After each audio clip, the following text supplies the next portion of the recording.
السلام علیکم ورحمۃ اللہ وبرکاتہ۔ ناظرین، استقبال ہے آپ کا ہمارے یوٹیوب چینل الخیر جنرل نالج میں۔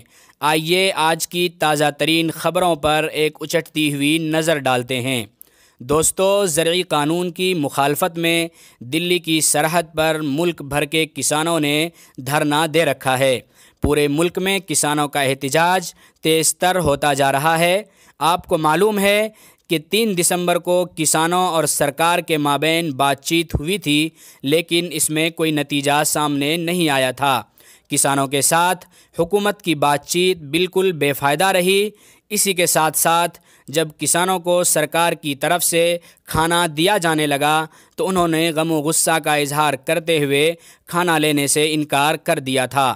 خبروں کے مطابق کسانوں کا احتجاج جاری ہے اور ان کسانوں نے 8 دسمبر کو بھارت بند کی دھمکی بھی دے دی ہے اور کہا ہے کہ تینوں زرعی قانون کو کالعدم کیے بغیر ہم کسی طرح کی بات چیت پر راضی نہیں ہیں۔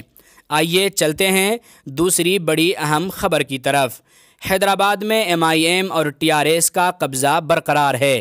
حیدرآباد کے بلدیاتی الیکشن میں MIM کو 43، TRS کو 56 اور BJP کو 49 سیٹوں پر کامیابی حاصل ہوئی ہے۔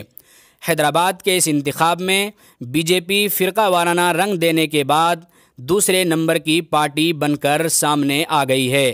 تجزیہ کاروں کے مطابق اس الیکشن میں MIM اور TRS نے مل کر BJP کو کارپوریشن پر قبضہ کرنے سے گرچہ روک دیا ہو، لیکن حیدرآباد میں سیٹوں کے اضافے نے BJP کی سیاسی اہمیت بڑھا دی ہے۔ چلیے بڑھتے ہیں تیسری بڑی اہم خبر کی طرف۔ آپ کو معلوم ہوگا کہ اتر پردیش کی کابینہ نے 24 نومبر کو لو جہاد کے خلاف آرڈیننس کی منظوری دے دی تھی۔ جانکاری کے مطابق UP میں لو جہاد کو روکنے کے لیے بنائے گئے نئے قانون کو سپریم کورٹ میں چیلنج کیا گیا ہے۔